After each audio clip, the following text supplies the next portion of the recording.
बिस्मिल्लाहिर्रहमानिर्रहीम। अस्सलाम वालेकुम नाज़रीन, मैं हूं इरफान हाशमी और आपको प्रोग्राम में खुशामदीद कहता हूं। व्यूअर्स, इमरान खान साहब ने दो टोक जवाब दे दिया है और ये किस बात में उनका जवाब सामने आया, इसकी तफसील आज की इस नशिस्त में मैं आपके सामने रखूँगा। और फिर मिलिट्री कोर्ट्स की धमकी दी गई है, ये शख्सियत कौन है ये भी मैं आपको बताऊँगा और ये धमकी कितनी सूदमंद साबित होगी उन तमाम लोगों के जिनके ये अज़ाइम है इमरान खान को सियासत से माइनस करने के लिए, इसकी तफसील भी आपके साथ हम शेयर करेंगे। और फिर 146 अफराद पर जहाज़ में बैठने पर पाबंदी लगा दी गई है। 146 अफराद कौन से हैं?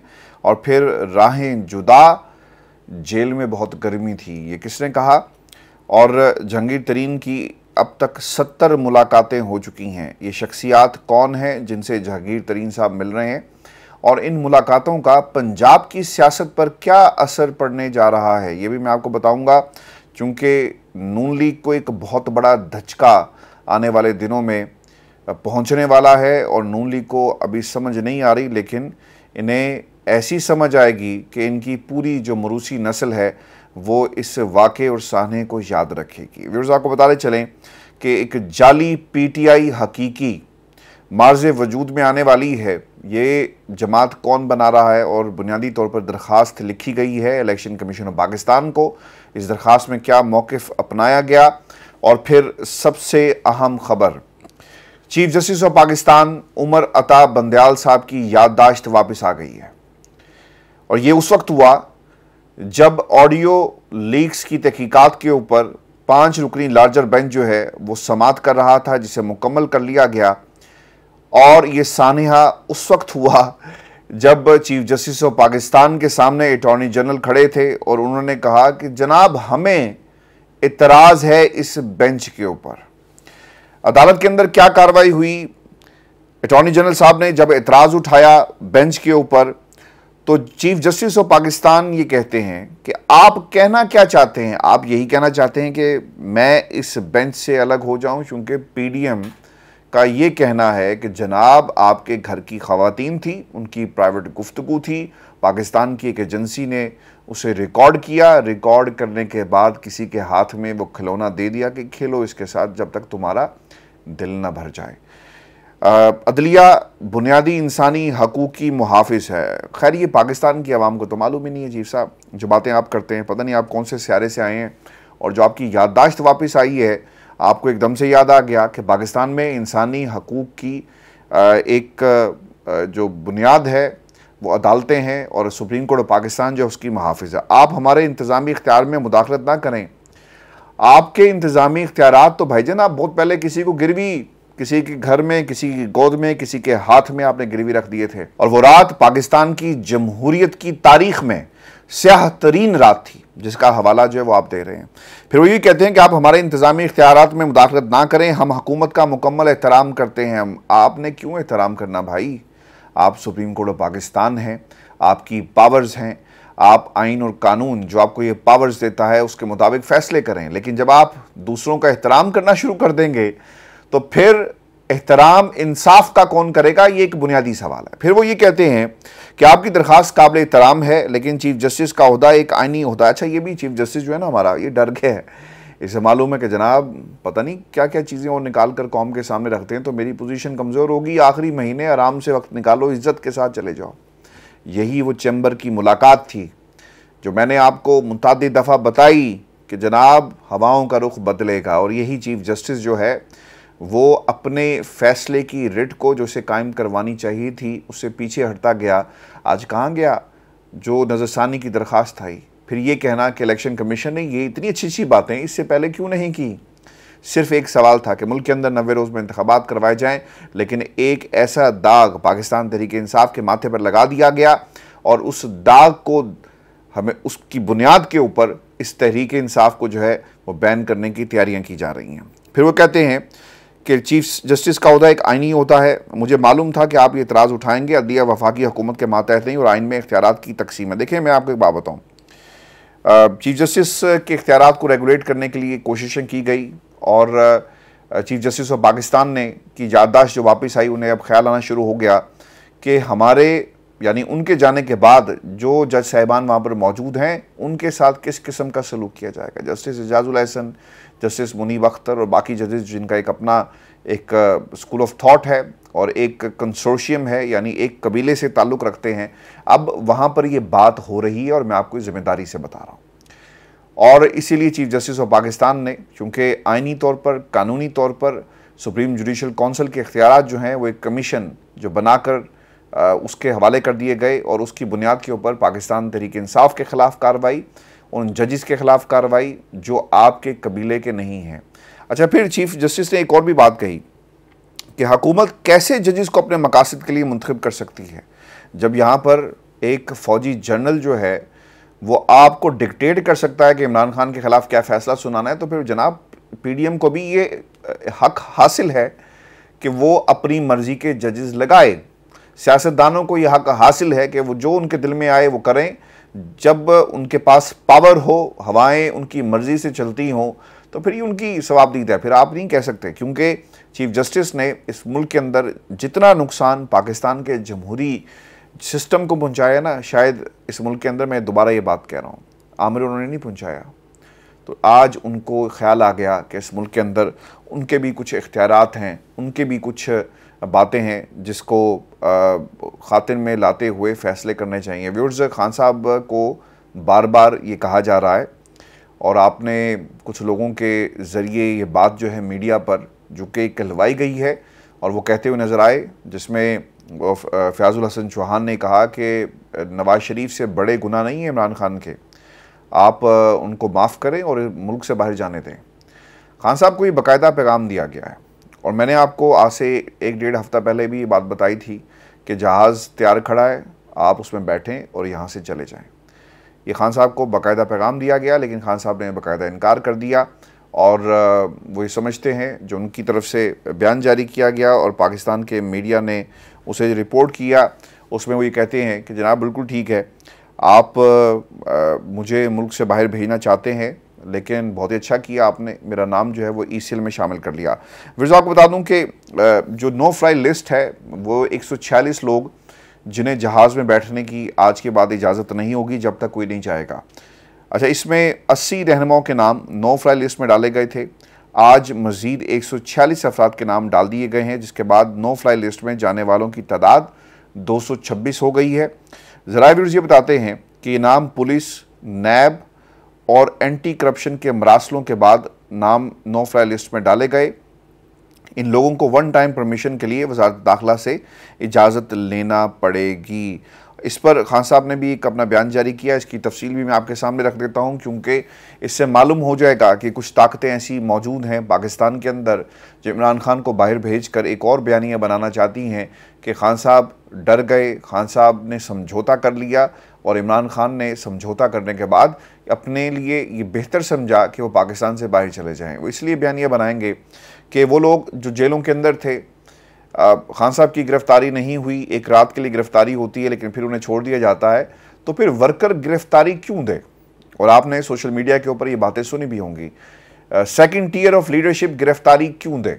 अगर इमरान खान गिरफ्तारी से डरते हैं तो फिर ये क्यों दें? और फिर ये बयानिया जोर पकड़ेगा कि हमने जिस तरह नवाज शरीफ को बाहर जाने दिया, इमरान खान भी बाहर चला गया, तो देखें ये है लेवल प्लेइंग फील्ड।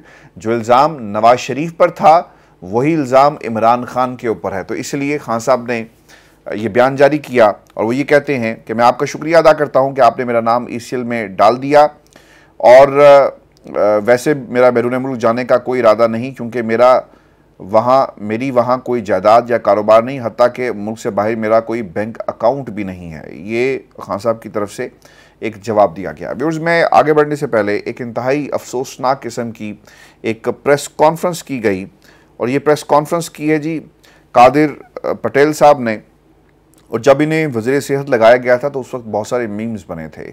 जिस मुल्क का जो वफाकी वज़ीर सेहत है वो कादिर पटेल होगा, तो उस मुल्क के अंदर हालात जो हैं, सेहत के हालात क्या होंगे, आप ख़ुद अंदाज़ा लगा सकते हैं। पाकिस्तान पीपल्स पार्टी के बहुत सारे लोग ऐसे थे जिनमें डॉक्टर आसिम, आपको याद होगा, और मैंने ख़ुद डॉक्टर आसिम का इंटरव्यू मुतअद्दिद दफ़ा हार्ले स्ट्रीट क्लिनिक के साथ एक हार्ट क्लिनिक था जहां पर मोहतरम जाकर अपना रोज़ाना की बुनियाद पर इलाज करवाते थे, इंटरव्यूज़ किए और इन पर इल्ज़ाम ये था, पीपल्स पार्टी से इनका ताल्लुक़ है कि एक तो जरदारी साहब के बहुत करीब थे और फिर जितने भी सिंध के अंदर दहशत गर्दी यानी जितने भी डाकू राज था उसमें जो डाकू ज़ख्मी हो जाते, जितने लोग जो किसी के कहने पर कार्रवाइयाँ करते ज़ख्मी हो जाते, इनका इलाज डॉक्टर आसिम करते रहे हैं। और फिर मैं आपको बता दूं कि इसी पार्टी में एक साहब जिनका नाम शर्जील मेमन है, उन्हीं के साथ ये मौजज़ा हुआ। शहद की बोतल में से क्या निकला आपको याद होगा। तो एक ऐसा शख्स तहरीक इंसाफ के चेयरमैन के बारे में क्या कह रहा है, मैं अल्फाज यहाँ पर नहीं दोहरा सकता, लेकिन मैं एक बात आपको ज़रूर बता दूं कि पाकिस्तान तहरीक इंसाफ की तरफ से एक ट्वीट किया गया है अब से कुछ ही देर पहले, और इस ऑफिशियल ट्वीट के अंदर क्या मौक़िफ़ इख्तियार किया गया है। वफाकी वज़ीर सेहत अब्दुल कादिर पटेल की शर्मनाक प्रेस कॉन्फ्रेंस पर रद्द-ए-अमल जो है वो दिया गया। पाकिस्तान तहरीक इंसाफ का वज़ीर सेहत और इसके मावनीन के ख़िलाफ़ भरपूर कानूनी चाराजोई का फ़ैसला किया गया है। इमरान खान ने अब्दुल कादिर पटेल, नायब वज़ारत सेहत और फिर पिम्स हस्पताल के डॉक्टर्स को कानून के कटहरे में खड़ा करने की मंजूरी दे दी है। बैरिस्टर अबूज़र सलमान न्याजी की सरबराही में चेयरमैन तहरीक इंसाफ की कानूनी टीम ने तैयारियों का आगाज़ कर दिया है और ये उस वक्त हुआ जब उनके ऊपर इल्ज़ाम जो है वो लगाया गया। और फिर सबसे अहम बात ये कि जो मेडिकल रिपोर्ट खान साहब से मंसूब इस वक्त सोशल मीडिया पर सर्कुलेट कर रही है, उसकी लैंग्वेज को अगर आप देखें तो वो मेडिकल टर्म्स इस्तेमाल नहीं की गई। खान साहब की जो मेंटल स्टेबिलिटी है उसको क्वेश्चनेबल बनाया गया और फिर जो अल्फाज इस्तेमाल किए गए वो कोई डॉक्टर नहीं इस्तेमाल कर सकता, क्योंकि उसका काम ये होता है कि फाइंडिंग्स को लिखना, लेकिन यहाँ पर एक अफसाना लिखा गया है। इसको जस्टिफाई करना ये बहुत ही मुश्किल हो जाएगा, क्योंकि ये सिर्फ और सिर्फ एक बयानी की जंग है खान साहब के ख़िलाफ़। इसमें अगर आप गौर से देखें, एक ट्वीट किया गया है अलीना शिगरी की तरफ से, आई डोंट नो ये कौन है, लेकिन कुछ बातें उन्होंने लिखी कि और बड़ी इम्पोर्टेंट जो उन्होंने तवज्जो दिलवाई है कि nervous system intact is not even a medical language. तो आपको अंदाज़ा होगा कि कादिर पटेल जिस मुल्क का वफाकी वज़ीर सेहत जो है वो कादिर पटेल होगा, तो उस मुल्क के अंदर इसी किस्म की रिपोर्ट्स जो हैं वो तैयार की जाएंगी। व्यूअर्स, मैं आपको ये बता दूं कि जहांगीर तरीन साहब जो हैं वो एक नई पार्टी बना रहे हैं और जो इतलात सामने आई हैं उनके मुताबिक अब तक 70 से ज़ायद वो मुलाकातें कर चुके हैं और इन मुलाकातों का बुनियादी मकसद ये था कि हम ख्याल लोगों को ऑन बोर्ड लाया जाए। ऐसे लोग जो पाकिस्तान तहरीक इंसाफ में उनके मुताबिक उन्हें उनका असल मकाम नहीं मिला और वो असल मकाम यानी इमरान खान से किसी ऊपर वाले ओहदे की तलाश में थे और उन्हें वो ओहदा नहीं मिला, उनकी अपनी साख जो है वो उसे मज़ीद बेहतर बनाना चाहते थे, जिनकी कोई साख नहीं थी वो साख की तलाश में थे। तो ऐसे लोगों को अब इकट्ठा किया जा रहा है। राजा रियाज बहुत सारे आपको इस पार्टी में मिलेंगे जो सिर्फ राज की खातिर अब तरीन के साथ मिलकर बैठेंगे। बताने वाले ये बताते हैं कि जनाब हमने 70 मुलाकातें की हैं, लोगों के तहफ़्फ़ुज़ात को सुन रहे हैं, सब कुछ पाकिस्तान पर कुर्बान करेंगे। पाकिस्तान पर कुर्बान करो ना भाई, अपने इक़्तिदार के हसूल के लिए सब कुछ कुर्बान ना करो, ये फ़र्क है। लेकिन व्यूअर्स, जहांगीर तरीन साहब की जो 70 मुलाकातें जिसका इस वक्त ढिंढोरा जो है पीटा जा रहा है, हम ख्याल लोगों को निकाला जाएगा। लेकिन याद रखें, मैंने प्रोग्राम के शुरू में एक बात कही थी कि मरूसी जो ख़ानदान है वो अपनी सियासत को भूल जाएं और सबसे बड़ा धचका पंजाब में नून लीग को लगेगा। शहबाज शरीफ साहब सियासत नहीं कर रहे, वो सिर्फ ताकतों के हाथ में खेल रहे हैं, जो ताकतें कहती हैं वो करते हैं अच्छे बच्चों की तरह, और यही इस वक्त हकीकत है। ये लंदन कैंप के अंदर बहुत ही गम गुस्से का सामना है उन्हें। बाज़ लोग ये समझते हैं कि नवाज़ शरीफ की सारी तवज्जो जो है वो इमरान खान पर लगाई गई, इमरान खान नहीं मानता, इमरान खान को क्रश करना है, माइनस करना है, पाकिस्तान तहरीक इंसाफ को माइनस करना है, जजेस के साथ जो कुछ करना है। लेकिन नून लीग जो है वो मुझे पूरी के पूरे स्क्रिप्ट के अंदर कहीं नज़र नहीं आ रही। अब होगा क्या, आपको याद है कि आसिफ अली जरदारी साहब ने एक जुमला कहा था कि अगला वज़ीर आज़म जो है पंजाब के डोमिसाइल का नहीं होगा बल्कि सिंध के डोमिसाइल का क्यों नहीं हो सकता। इसकी तैयारी की जा रही है। एक प्लानिंग के तहत बिलावल जरदारी को दुनिया भर के दौरे करवाए गए, फॉरेन मिनिस्टर बनाया गया ताकि बाहर की दुनिया में उसकी एक्सेप्टेंस हो सके। और फिर जो सबसे अहम बात यह है कि इन्हें एक सपोर्ट चाहिए। पंजाब में इनकी पोजीशन बिल्कुल ख़राब है, तो सपोर्ट कहाँ से मिलेगी? आपको एक ऐसा धड़ा चाहिए था जो इनको सपोर्ट कर सकता, नून लीग की बजाय इनको सपोर्ट करे। और फिर मैं आपको एक और बात बता दूं, कल को जहांगीर तरीन साहब अगर ये ग्रुप बनाने में कामयाब हो जाते हैं, पार्टी के पैटर्न इन चीफ होंगे, सियासत करेंगे, सब कुछ वो करेंगे, तो कल को अपने वोटों का जो वज़न है किसके पलड़े में डालेंगे, वो आसिफ अली जरदारी के पलड़े में डाल देंगे। इसके लिए बाकायदा तैयारी की जा रही है। जहांगीर तरीन साहब इधर भी मिलते हैं, उधर भी मिलते हैं, लेकिन याद रखिएगा कि इनकी पार्टी के लोग अगर जीतते हैं तो ये वही किरदार पंजाब में अदा करेंगे जो सिंध के अंदर MQM का हमेशा से किरदार रहा है। इस जमात के अंदर अगर ये लोग 15 से 20 सीटें निकालने में कामयाब हो गए तो ये एक पंजाब के अंदर बड़ा धड़ा होगा, क्योंकि पाकिस्तान तहरीक इंसाफ को बहुत सारे चैलेंजेस हैं।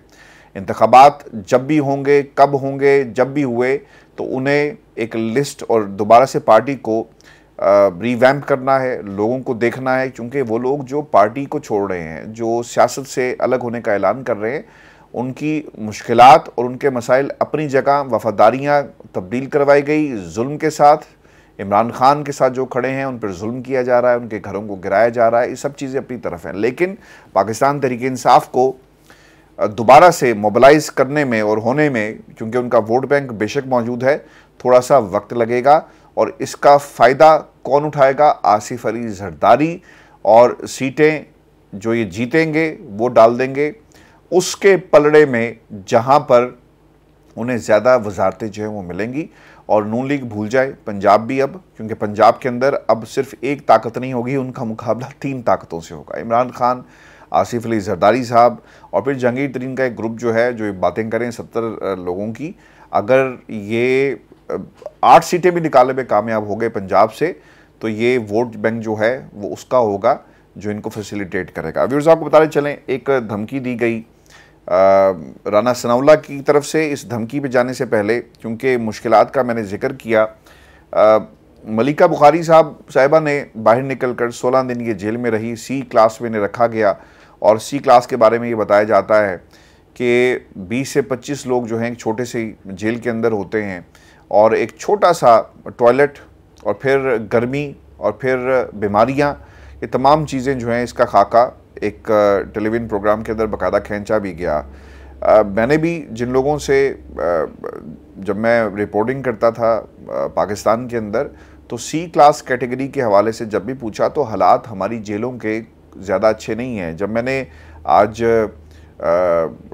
बरतानिया में किसी से बात की पाकिस्तान के हालात के बारे में और प्रिजनर्स के साथ क्या किया जा रहा है, जेल में कैदियों के साथ क्या सलूक बरता जा रहा है, तो मुझे आगे से ही कहा गया कि जेल में भी तो उनके कुछ हकूक़ होंगे। तो जनाब, पाकिस्तान में कहीं पर किसी के कोई हकूक़ नहीं है, चाहे वो जेल के अंदर हो या कोई जेल से बाहर अपने घर में बैठा हो, क्योंकि पूरे का पूरा मुल्क जो है, PDM ने इस वक्त 22 करोड़ आवाम के लिए एक जेल बना दी है। मलिका बुखारी बाहर आई और उनका 13 साल का बेटा है, मुझे ये मालूम नहीं था, मैंने कुछ लोगों से बात की, तो C क्लास के अंदर रखना ही उनके साथ जुल्म था।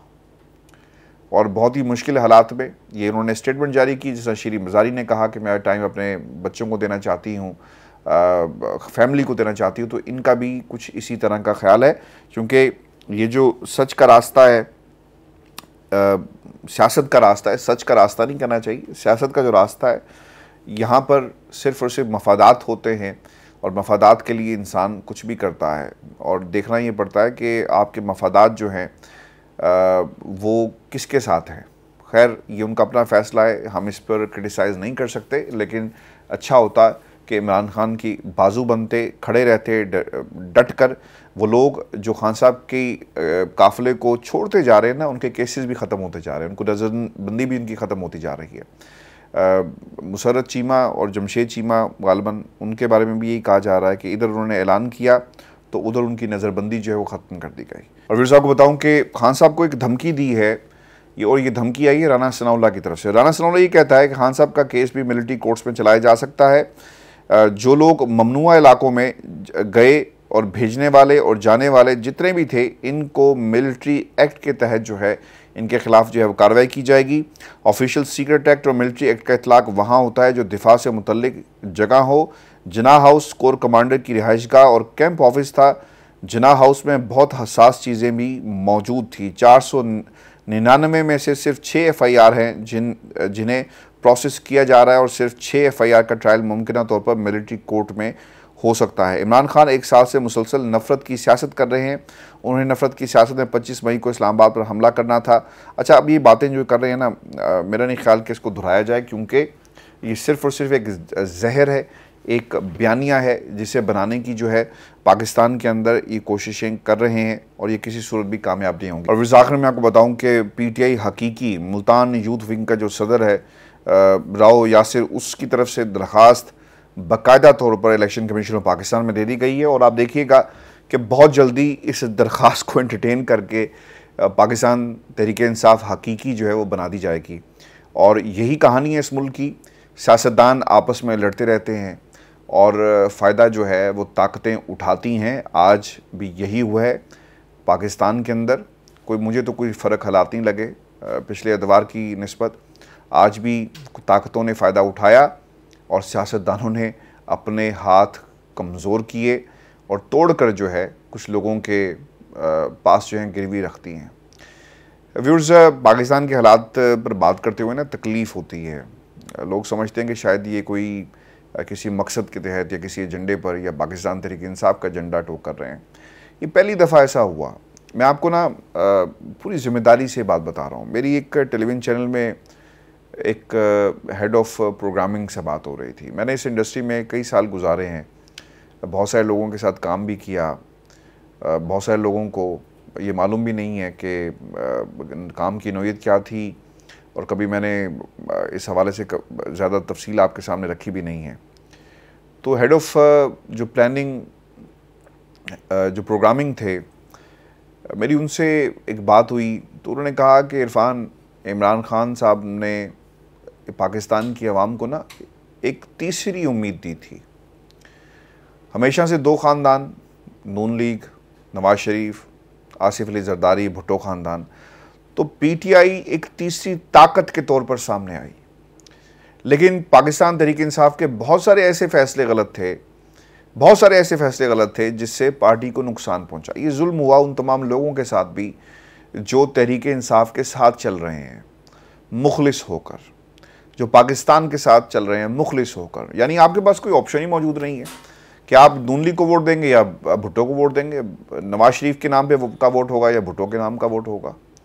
तो पहली दफ़ा ऐसा हुआ और ये शायद किसी ऐसे कबीले को ये बात बुरी भी लगे कि नून लीग के पास पढ़ा लिखा वोटर मौजूद नहीं है। दूसरी तरफ पाकिस्तान पीपल्स पार्टी का जियाला मतवाला, जो भी इसे नाम दें, जिसका रंग लाल रंग का जो है, वो कहाँ पर मौजूद है हमें तो आज तक नज़र नहीं आया। पाकिस्तान तहरीक इंसाफ ने यूथ को एक डायरेक्शन दी, जिसे आप जो मर्जी नाम दें कि गुमराह कर रहा है, ये कर रहा है, वो कर रहा है, ये कुछ नहीं है। ये एक सोच की बात थी, जो एक तीसरी सोच पाकिस्तान में पैदा हुई और ये सोच पैदा रहे, हमेशा जो है वो होती रहेगी और इसे कोई दबा नहीं अब सकता, याद रखिएगा। तो तहरीक इंसाफ को आप माइनस करें, जिस मर्जी को करें, तो उस सोच को आप कैसे माइनस करेंगे? ये एक बुनियादी सवाल है। ताकतें जो मर्जी सोचती रहें, उस सोच को पाकिस्तान के अंदर से कभी भी माइनस नहीं किया जा सकता, याद रखिएगा। और मैं व्यूअर्स आपको ये भी बता दूं कि जो एक थिंक टैंक है ना, सियासी जमातों को याद रखना चाहिए। हर जमात में एक थिंक टैंक होना चाहिए जो सोचता रहे हर वक्त कि हमने जो जमहूरी अदारा है उसकी बका के लिए क्या करना है। सियासतदान लड़ते रहते हैं ना, ख्याल नहीं करते। पार्टीज़ आपस में लड़ती रहती हैं, ख्याल नहीं करती। और तीसरी ताकत जो है वो इंतज़ार में बैठी रहती है। हालात अच्छे नहीं हैं और हवाएं अच्छी नहीं हैं, मैं आपको बता दूं पाकिस्तान की, और मूड भी अच्छा नहीं है, कुछ भी हो सकता है। और मैं आपको बड़ी ज़िम्मेदारी से बता रहा हूँ, जिन मुल्कों के अंदर शख्सियात पर जमातें खड़ी होती हैं ना, उनका हाल यही होता है। कंजर्वेटिव पार्टी बरतानिया की जो हुक्मरान जमात है, यहाँ पर कितने वज़ीर आज़म तब्दील हुए, लेकिन हुकूमत उसी जमात की थी। पाकिस्तान के अंदर शख्सियात को पसंद किया जाता है, ये आपकी अपनी मर्जी है, लेकिन जमात टूट जाती है। जो तहरीक इंसाफ के साथ सब कुछ करने की कोशिशें की जा रही हैं, यहाँ पे ज़रा आपको रेजिस्टेंस मिलेगा। लेकिन जब शख्सियात जमातों के ऊपर हावी हों, फिर यही कुछ होता है। अब पार्टी अगर मजबूत होती तो कोई तोड़ सकता था ऐसे जो हालात पैदा किए इस जमात को? नहीं। मैंने बहुत पहले ये बात कही थी कि इमरान खान के बाद क्या होगा पाकिस्तान तहरीक इंसाफ का। इन मरूसी ख़ानदानों के अंदर तो आपको मरूसियत की एक हवा और मरूसियत नामा मिलेगा, तो खान साहब के जाने के बाद या खान साहब के बाद सियासत में इस जमात का क्या होगा? कुछ नहीं होगा। तो वो मुल्क जहाँ पर सियासी जमातें मजबूत नहीं होती ना, उनका हाल यही होता है, बयानियाँ बनाओ, दिमाग काम नहीं करता, फैसले सही नहीं कर रहा, झूठी रिपोर्ट तैयार करो, कौम को गुमराह कर रहा था। अरे भाई, वक्त बदल गया है। अब वक्त, अवाम समझदार है और वो ख़ुद फैसला करना जानती है। लिहाजा ये ज़्यादा दिनों की बात नहीं है, वक्त फिर तब्दील होगा। और सबसे ज़्यादा जो लूज़र मुझे इस पूरे सिस्टम में नज़र आ रहा है ना वो फ़ौज नज़र आ रही है, ना मुझे वो आसिफ अली ज़रदारी नज़र आ रहा है, ना पाकिस्तान तहरीक इंसाफ नज़र आ रही है, वो मुझे हाउस ऑफ शरीफ नज़र आ रहा है। अपना ख्याल रखिएगा, इजाज़त दीजिए, अल्लाह ने के बाद।